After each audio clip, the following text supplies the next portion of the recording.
The late afternoon light spilled through my kitchen window, soft and golden, catching the edges of the crystal glasses I'd lined up along the counter. The dining table, rarely used, was dressed in white linen with a centerpiece of fresh lilies and roses I'd splurged on from the florist downtown. Their scent filled the air, subtle but warm, the kind of detail I hoped my mother might notice. In the corner, boxes from the catering company waited to be unpacked. The menu had taken me weeks to finalize each dish chosen for someone specific. Chicken parmesan for Mom, lasagna for Dad, grilled salmon for Haley, steak for Colin. I'd even ordered a triple-layer chocolate cake that cost more than my entire weekly grocery budget. I moved from room to room, straightening chairs, adjusting picture frames, running a cloth over already spotless counters. My little house, modest but tidy, felt almost grand today. It had to. We hadn't all been together in months, and I wanted tonight to be a reminder to them and to myself that we were still a family. The guest list was just us. No friends, no colleagues. I'd never liked big crowds, and my family always said they understood that. A small, private evening meant less noise, more space for real conversation. At least. That's what I told myself. In the quiet, I caught my reflection in the living room mirror. My hair was pulled back neatly, my sweater a deep green that brought out my eyes. Not glamorous, but presentable. I smiled, imagining the warmth of seeing them all walk through the door, the clink of glasses, the sound of laughter I believed would be shared with me, not at my expense. I checked my phone for the delivery confirmation. Everything was on schedule for Saturday afternoon, hours before the 5 p.m.'s arrival time I'd given them. I pictured us around this very table, plates full, wine glasses catching the light, my parents telling stories from when we were kids, my siblings teasing me in the harmless way families do. The image made me pause, a flicker of unease stirring in my chest for reasons I couldn't name. I brushed it aside and went back to arranging the silverware, determined to make every detail perfect. Somewhere, in the back of my mind, I believed that if everything looked right, maybe everything else would be too. It was close to midnight when I finally sat down on the couch, a mug of tea cooling between my hands. The house was quiet, the table still set, the scent of flowers lingering in the air. I opened my laptop intending to check a few work emails before heading to bed. Nothing more. That's when I saw an unread message in my inbox from an address I didn't recognize. The subject line was short, almost plain for Marceline. For a moment, I hovered over the trash icon. Spam.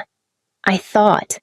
But there was something about the simplicity of it, the deliberate way my name was typed out. That made me hesitate. My fingers tapped the trackpad, and the email opened. There were only 2 lines. Watch this video and find out how your family really treats you. No greeting, no signature. Just a single video file attached. My pulse quickened. I stared at the attachment, my cursor hovering over the play button. A dozen reasons not to click it ran through my mind viruses. Scams, bad jokes, but curiosity had already taken root.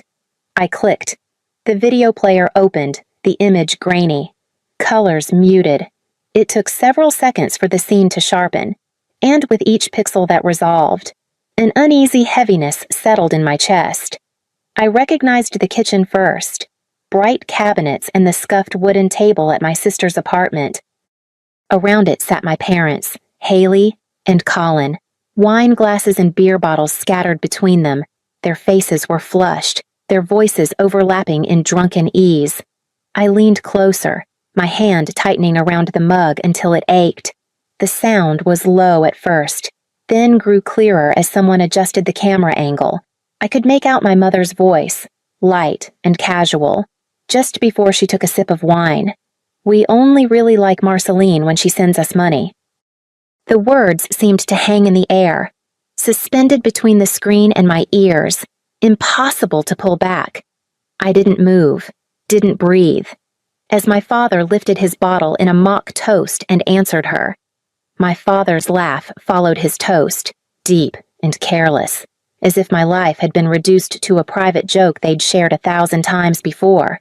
"Yeah," he said, "the more money she sends, the more we like her." They all laughed loud, unrestrained. The kind of laughter that comes when there's no thought of consequence. Haley leaned back in her chair, wiping at the corners of her eyes. "Oh my God." "You're terrible," she said between giggles. "But seriously, it's so funny watching her try to dress up for things. She has zero taste. She looks pathetic in those outfits she picks out." My gaze dropped involuntarily to the sweater I was wearing, the one I'd chosen so carefully for tomorrow. Colin shook his head, grinning. "And I can't believe she's having her birthday at home instead of taking us somewhere nice. What's the point of having money if you don't spend it on us? She's probably just too afraid of big crowds," Haley added with a smirk. More laughter. Then Colin shrugged. "The best part is we don't even have to give her expensive gifts." "Honestly, I don't want to give her anything." Haley jumped in eagerly. "Right. She gives us way too little anyway. All she covers is rent and maybe throws me 100 or 2 extra. It's not enough." I felt my stomach twist. I sent her nearly 1,000 every month, on top of her rent. My mother nodded, as though approving a business plan. "We need to figure out how to hint she should take better care of her family. Make her feel guilty about not doing enough." And then my father sealed it. He raised his bottle once more, eyes glinting, to our little ATM. The clink of glass rang in my ears. I didn't even realize my hands were shaking until the mug slipped from my grip and hit the rug with a dull thud.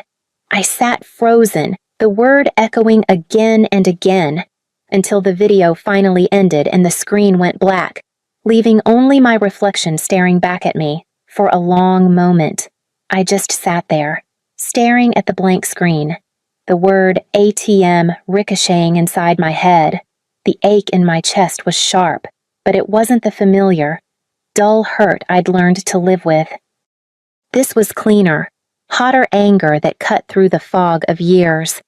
I thought about the teenage shifts at the diner while my friends went to football games, the scholarships I fought for so my parents wouldn't have to pay a cent for my education, the freelance projects I took on instead of going to parties, every rent payment, every emergency transfer, every time I said no to something I wanted because they needed more. And for what? So they could toast to how much they liked me when the checks cleared. Confrontation would give them the stage. Let them twist my reaction into proof that I was overreacting. No silence would be louder. I opened my travel browser and typed one word: Hawaii. Flights left at 4 a.m., the morning of my birthday. Perfect. I booked the most expensive penthouse suite I could find in Honolulu, the kind of place I'd never have allowed myself to even dream about before. Next, I called a locksmith. Tomorrow morning, 8 o'clock. I told him, change every lock. It's urgent. He took down the details without question. Finally. I pulled up the catering invoice.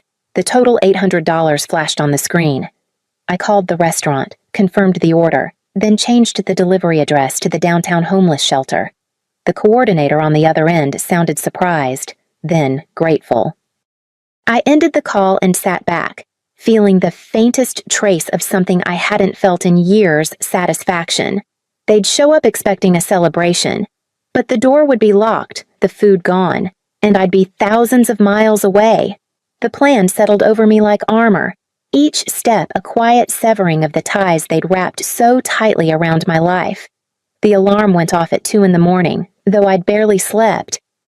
My suitcase was already by the door, packed with clothes I'd chosen for no one's approval but my own. I dressed quickly, pulled my hair into a loose knot, and slipped out into the dark. Quiet street. The Uber driver didn't ask questions, and I didn't offer answers. The ride to the airport was silent except for the occasional turn signal and the hum of tires on pavement. By 4 o'clock, I was at the gate, boarding pass in hand, and for the first time in years, I was going somewhere without carrying someone else's weight. The flight was long, but strangely calm. I watched movies, sipped bad coffee, and let the steady roar of the engines drown out every lingering echo of their voices from that video. When we landed, warm Hawaiian air wrapped around me like something I didn't know I'd been missing. By the time I checked into the penthouse suite, the afternoon sun had begun its slow drop toward the ocean. Floor-to-ceiling windows framed the view like a living painting, but my attention kept drifting to the phone in my bag. I knew what time it was back home. 5 o'clock. The first call came from my mother, her name lighting up the screen. Then my father, then Haley, then Colin, one after another. Relentless. The vibration on the nightstand seemed almost alive, rattling against the wood. I let each call go to voicemail. When the ringing finally stopped, the text messages began. "We're here. Where are you? This isn't funny. Answer us. We're waiting outside." I scrolled through them slowly, imagining them standing on my porch. Confusion turning to irritation. Irritation to panic. My fingers hovered over the keyboard, and then I attached the video their own words, their own laughter, and typed only one sentence, "Away from the toxic family." I hit send. For a moment, I watched the little delivered icon appear, knowing the message had landed in all the places that mattered. Then I powered the phone off completely and set it aside. The silence that followed was absolute, and I let it carry me into the next breath as I stepped out onto the balcony, the ocean stretching endlessly before me. The first morning in Honolulu, I woke to the sound of waves instead of my phone buzzing with another request for money. I lay in bed for a long time, just listening, letting the absence of demands sink into my bones. It felt unnatural at first, as if I'd forgotten to do something urgent. I filled my days with everything I used to tell myself I couldn't afford, not because I didn't have the money, but because I didn't believe I was worth spending it on. I ate breakfast on the terrace with the ocean stretching out in front of me, ordered room service just because I felt like it, and wandered through boutiques without checking price tags. By the third day, my skin was warm from the sun. My hair smelled faintly of salt water, and I'd stopped checking the time. I took long walks on the beach, let the waves catch my ankles, and let go of the voice in my head that measured every choice by how it might affect someone else. Evenings were slower. I'd sit in the hotel lounge with a glass of wine, watching strangers laugh and talk without thinking of the next bill I had to cover for someone else. For the first time in years, I didn't feel tethered to anyone's expectations. Still, the disbelief lingered. It was strange to realize I could go an entire day without a single interaction with my family and not only survive but feel lighter for it. By the 6th day, that strangeness had shifted into something sturdier. The constant hum of guilt that had lived under my skin for decades was quiet. In its place was a calm I didn't know how to name yet, but I knew I wanted to keep it. When I finally powered my phone back on, it was only to see who, if anyone, could still reach me. That was when I saw her message. Back home, I was still unpacking when a message from an unfamiliar number appeared. "Hi, Marceline. It's Elena. Can we meet just the two of us? It's important." I'd always liked Elena Collins' girlfriend, though we'd never been especially close. Something in her tone made me agree without hesitation. We settled on a quiet cafe downtown the next afternoon. She arrived looking more nervous than I'd ever seen her, scanning the room before sliding into the seat across from me. "Thank you for coming," she said, voice low. I nodded, waiting, her hands curled around her coffee cup. "I'm the one who sent you that video." For a second, I just stared at her. "You," she nodded, "that night. I was at Haley's place. I went to the bathroom, and when I came back, they were all talking about you laughing, calling you an ATM, making fun of your clothes. I started recording on my phone because I knew you'd never believe it otherwise. The memory of that grainy footage tightened my chest. Why, anonymously, I didn't want Colin to know, but after you cut them off, I started seeing him for what he really is. He didn't care about you losing contact. He only cared that his rent wasn't being paid anymore. So, I broke up with him. I felt a surge of unexpected gratitude. You didn't have to tell me this, but I'm glad you did." She hesitated before leaning closer. "There's something else. They're angry. Marceline, I've heard them talking about ways to shame you publicly posting things online, twisting the story so you look like the selfish one. They think if enough people believe it, you'll have to come back to defend yourself." The air between us seemed to sharpen. "Thank you for warning me," I said, steadying my voice. "I'll be ready for whatever they try." And for the first time since this all began, I knew I meant it. Elena's warning proved true within a week, the first time I saw them outside my office. I thought it was a coincidence. My parents stood near the entrance, pretending to look at their phones. But when I walked past without acknowledging them, my mother called out, voice trembling just enough to sound pitiable, "Marceline, please, just 5 minutes." I didn't stop. Security caught the exchange and escorted me inside, their eyes following me all the way to the elevators. Then came the messages through mutual friends, people I hadn't spoken to in years suddenly checking in, asking if I'd really abandoned my family. It was always the same story they were struggling. They didn't understand why I'd cut them off. They just wanted to talk. The guilt was neatly packaged, designed to slip past my defenses. When that didn't work, they got bolder. My bank called to alert me to multiple failed attempts to log into my accounts. The representative confirmed the attempts came from my hometown. I changed every password, set up new security questions, and added two-factor authentication. The thought of them trying to get into my accounts made my skin crawl. One afternoon, as I was leaving work, I saw Haley leaning against the hood of a car across the street. She didn't say anything, just smirked, as if daring me to approach. I walked to my own car without looking her way, heart pounding but steps steady. After that, security insisted on walking me out most evenings. At first, I resisted. Then I realized it wasn't about fear, it was about refusing to give them any opening to twist the narrative, no matter how many tactics they tried. I didn't respond. I wouldn't give them the argument they wanted, the chance to paint me as the aggressor. I went home each night to a locked door and the silence I'd fought for, holding on to it like the most valuable thing I'd ever owned. Elena's warning proved true faster than I expected. Within a week, they were waiting outside my office building, first my mother, then all of them together. They would linger near the parking lot, arms crossed, eyes scanning every person who came out. When I walked past without acknowledging them, the calls and texts from mutual friends started. "Your family is worried about you.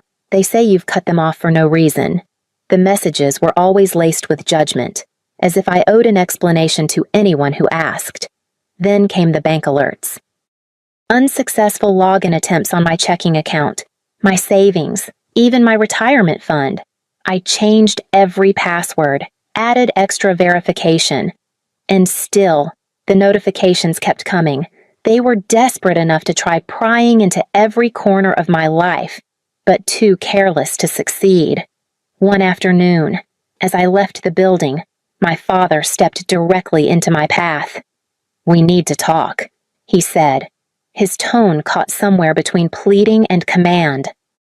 Before I could respond, security intervened, guiding me past him and into the waiting car. It wasn't the first time that week they'd had to escort me. The effort they poured into chasing me was almost impressive. In a grim way, they'd never shown that kind of persistence when it came to anything else, only when there was money involved. I stayed silent through all of it. No texts, no calls, no public defense. The truth didn't need defending, and I wasn't going to step back into their arena just so they could twist my words.